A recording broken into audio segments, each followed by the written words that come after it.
बहुत सारे लोग कर रहे हैं पॉलिटिक्स, कई सारी महिलाएं हैं भी ऑलरेडी, तो वाई अस? तो उस रेज का रियलाइजेशन कि हम पिछड़े हैं, हम सेकेंडरी हैं, हमारे पास सच में कुछ नहीं है, हमको धुतकारा गया है, हमको फेंका गया है, मारा गया है, काटा गया है, या कुछ भी नहीं किया गया, तो कम से कम चुप रहने को हमेशा कहा। और ये काटने का हथियार कौन सा है? पेट्रियार्की, नफरत, हिंसा। इसमें शर्म का क्या रोल है? शर्म is also a part of patriarchy, जहाँ पर हमें ट्रेनिंग दी गई है। How does it work? ये कैसे काम करता है? अगर किसी को ताकत देनी है तो किसी से ताकत छीननी पड़ेगी, और ताकत छीनने के लिए आपको कुछ सिखाना पड़ेगा। तो शर्म वो एक एलिमेंट है जो महिलाओं को, औरतों को सिखाया गया है इस बात के लिए कि तुम्हें ताकत क्यों प्रैक्टिस नहीं करनी है, क्योंकि तुम्हारा गहना तो शर्म है। और उस शर्म की वजह से आते हुए भी, जानते हुए भी, समझते हुए भी हमें लगता है ये हम कर नहीं सकते। मान लीजिए आप राजनीति में सफल हो गई और आप जो आपको राजनीति में चाहिए था हो गया, आप पावर स्ट्रक्चर में आ गई, शर्म गायब हो जाएगी? नहीं, शर्म गायब हो जाएगी। तो ट्रैप तो शर्म है कि जब हम अपने आप को मान लेंगे कि हम एकदम बराबर हैं, तब जब मैं मगर समाज तो नहीं मानेगा ना। समाज नहीं मानेगा, धीरे धीरे समाज मानता है, और धीरे धीरे उनके बीच में जाना, उठना, बैठना, उनसे बात करना, चीत करना, उनके दुख सुन में शामिल होना, उनको एक बहुत बड़ा संगठन बनाना। उस संगठन का नाम हमने रखा महिला शक्ति संगठन। आज धीरे धीरे भाई भी उसमें आ रहे हैं, उनको लगता है कि नहीं ये काम हो रहा है, तो इस तरह से तोड़ेंगे। आज पॉलिटिक्स में मेन लड़ाई किस बात की?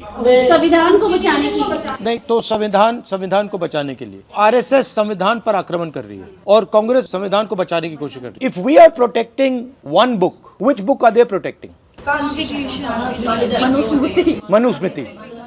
So they are protecting Manusmriti, we are protecting constitution, right? But हम लोग कह रहे हैं कि भैया आप कॉन्स्टिट्यूशन को मार रहे हो। डायरेक्टली तो नहीं मार रही। मोदी ने ये तो नहीं कहा कि भैया मैं कॉन्स्टिट्यूशन को खत्म कर दूंगा। तो ये इनकी स्ट्रेटजी क्या है, कैसे कर रहे हैं? Okay, very good. ये इंस्टीट्यूशंस को कैप्चर कर रहे हैं। इंस्टीट्यूशंस कैप्चर करने से क्या होगा? 1947 में गांधी जी ने और कांग्रेस ने क्या कहा? रिप्रेजेंटेशन जो होता है और पावर जो है वो एक साथ चलेंगे, ठीक है?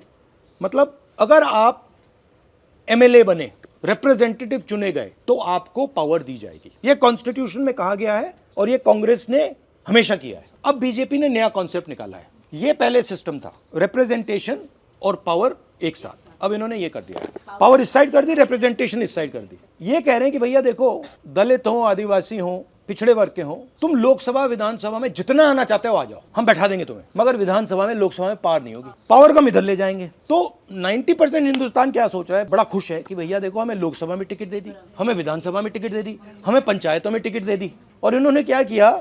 इन्होंने ये कर दिया, उसमें कुछ है ही नहीं, वो खोखला है। वो पार्लियामेंट से उन्होंने पूरी पावर निकाल दी। कहाँ डाल दी पावर? उन्होंने पार्लियामेंट से निकाल के इंस्टीट्यूशंस में डाल दी, ब्यूरोक्रेसी में डाल दी, अदानी अंबानी के हाथ डाल दी, सेबी में डाल दी।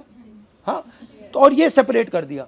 अब 90% इंडिया इसके लिए लड़ रहा है। उनको समझ नहीं आ रहा कि भैया यहाँ कुछ है ही नहीं।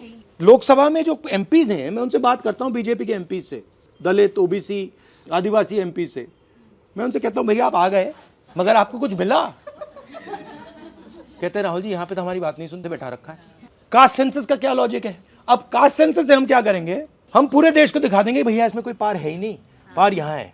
और फिर 90% को पता लगेगा कि यार ये तो हमारा बेवकूफ़ बना दिया, इसमें तो पार है ही नहीं, पार उधर है, चलो उधर चलो।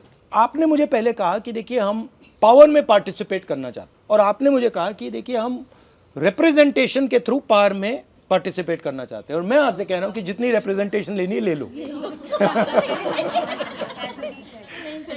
कुछ नहीं मिलेगा। मैं मतलब लोकसभा में एमपी बैठा हूं, मतलब जब वो माइक ऑफ करना चाहते हैं ऑफ कर देते हैं, राइट?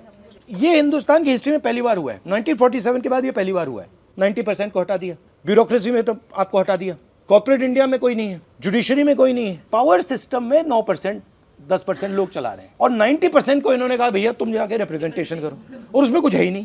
तो फिर पावर मिलेगा कैसे? कांग्रेस पार्टी का क्या लक्ष्य है? 50% रिजर्वेशन, जाति जनगणना, पब्लिक सेक्टर,